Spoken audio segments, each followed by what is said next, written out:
જ્યાં બે વાસણ ભેગા હોય ત્યાં ખખડાટ તો થાય જ, પણ જો ત્યાં પ્રેમ હોય ને તો એ ખખડાટ પણ સંગીત જેવો લાગે. આજના હાઈટેક જમાનામાં જ્યારે સગા ભાઈઓ અલગ થઈ રહ્યા છે, ત્યારે અમદાવાદના સેટેલાઇટ વિસ્તારમાં રહેતો આ પ્રજાપતિ પરિવાર દુનિયા માટે મિસાલ બન્યો છે. છેલ્લા 45 વર્ષથી 4 પેઢીના 23 સભ્યો એક જ છત નીચે અને એક જ રસોડે જમે છે.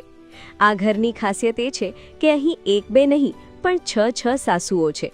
છતાં વહુઓ કહે છે કે અમને તો લાગે છે કે અમે પિયરમાં છીએ. અમે લગભગ 50 વર્ષથી બધા જોઈન્ટ ફેમિલીમાં રહીએ છીએ. લગભગ વડીલોમાં જુઓ ને ચાર મધર ફાધરની, પછી 4 ભાઈઓ અમે, પછી 4 એમના વાઈફ અને છોકરાઓ, બધાથી લગભગ 23 જણા હતા હાલ જોઈન્ટ ફેમિલીમાં રહીએ છીએ. બધું વહીવટ એમના હાથમાં જ છે અને અમે 4 ભાઈઓ છીએ. 4 ભાઈઓ ધંધો કરીએ છીએ અને અત્યાર સુધી કંઈ પણ નિર્ણય હોય તો 2 દાદા અને 2 બા છે જ, એ ચારે જે નિર્ણય કહે એ નિર્ણય ઉપર અમે અટક કરીએ છીએ.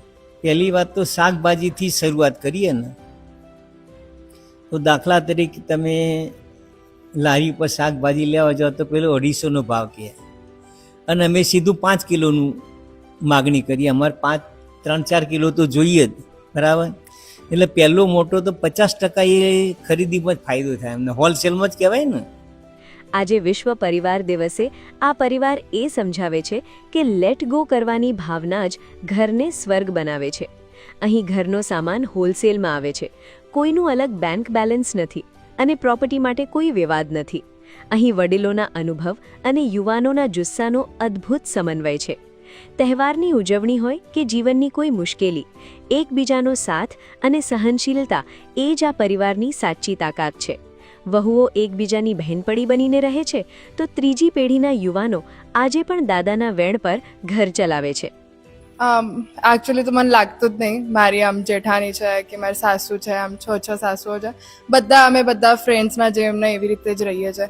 અત્યાર સુધી એક કે એવું નહીં કે ભાઈ હું નાની છું તો એટલે આવું કરવાનું તેમ કરવાનું. બધા મળીને જ કરીએ. ઇનફેક્ટ મારા હાથે તો એવું કશું કામ આવતું જ નહીં. બધા પહેલાં જ બધું પતી જાય છે. ક્યારેક કોઈ બાબતે તમને અલગ અલગ ટોકવામાં આવે તો એનું તમે કેવી રીતે રિએક્શન કરો છો? એ આપણાથી મોટા છે તો આપણને શીખવાડે છે અને આપણે શીખવાનું છે. અમે ક્યારેક એવું બી થાય કે અમે બી એમને કંઈક અત્યારના સમયનું શીખવાડતા હોઈએ છીએ તો એ લોકો બી શીખે ને અમે બી શીખીએ. બરાબર. ક્યારે કઈ નાની મોટી રકઝક થઈ હોય કે એવું થયું? ના, જરાય. બધું કેવી રીતે હેન્ડલ કરો?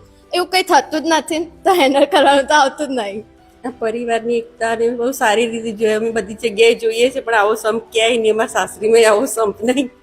એ વેકેશનમાં આવીએ એટલે બહુ મજા આવે એમ થાય. ખાસ આજકાલની વહુઓને સાસુથી બહુ મોટા પ્રોબ્લેમ હોય. ના, મારે એવું કંઈ નહીં. હું તો ઉપરથી મારી છોકરીઓ જ છું.